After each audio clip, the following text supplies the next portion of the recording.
Assalamualaikum warahmatullahi wabarakatuh. Saya Muhammad Al-Dioktor akan mereview sedikit terkait materi kelompok 9, yakni aspek hukum yang terkait dengan administrasi peradilan.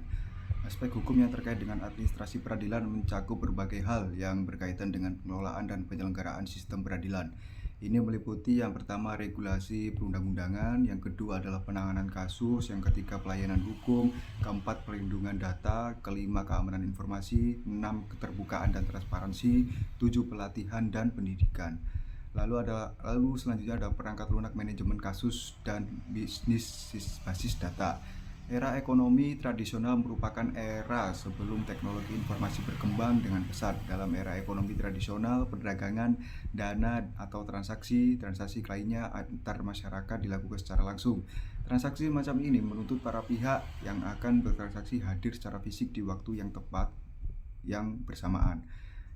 Berlainan dengan era ekonomi digital, transaksi yang telah dijelaskan sebelumnya dapat dilakukan dengan bantuan teknologi informasi dan komunikasi. Dengan demikian muncul suatu era baru yang disebut dengan era ekonomi digital.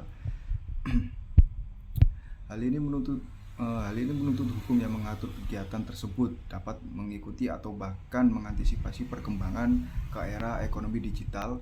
Ketentuan hukum terkait perlindungan privasi dan data pribadi di Indonesia sampai saat ini masih bersifat parsial dan sektoral.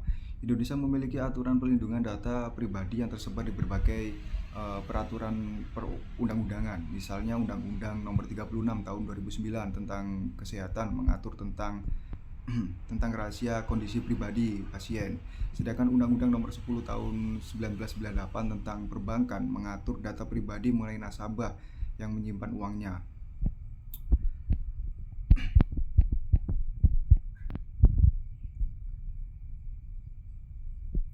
Di Indonesia, regulasi terkait dengan privasi dan keamanan data terutama diatur oleh Undang-Undang Nomor 11 Tahun 2008 tentang informasi dan transaksi elektronik atau dalam tanda kutip Undang-Undang ITE, serta Peraturan Nomor 271 Tahun 2019 tentang pelaksanaan Undang-Undang ITE.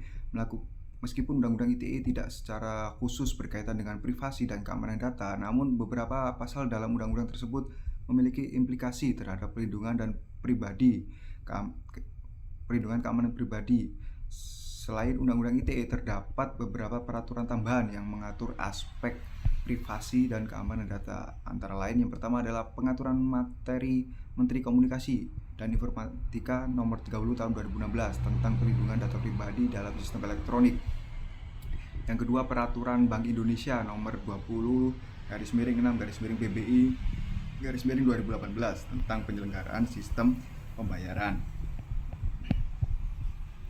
Baik, mungkin tadi sedikit review singkat dari saya terkait aspek hukum yang terkait dengan administrasi peradilan.